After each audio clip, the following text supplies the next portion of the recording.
تضاربت المصادر والآراء حول صفقة انتقال لاعب لاتسيو الإيطالي الصربي الدولي سيرجي سافيتش إلى نادي الهلال. بعض المصادر الصحفية تؤكد أن الهلال السعودي حسم صفقة لاعب لاتسيو الإيطالي الصربي الدولي سيرجي سافيتش بعقد يمتد 3 سنوات مقابل 20 مليون يورو في الموسم، في حين هدد رئيس لاتسيو الإيطالي كلاوديو لوتيتو بعدم المضي قدما في صفقة انتقال سيرجي سافيتش إلى نادي الهلال السعودي،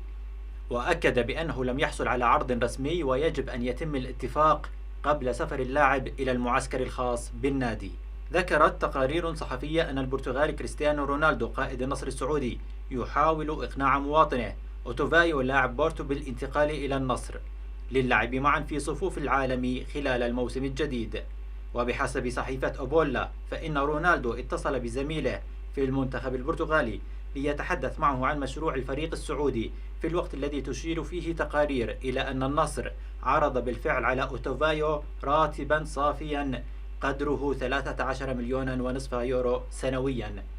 أي 5 أضعاف ما يحصل عليه حاليا من بورتو.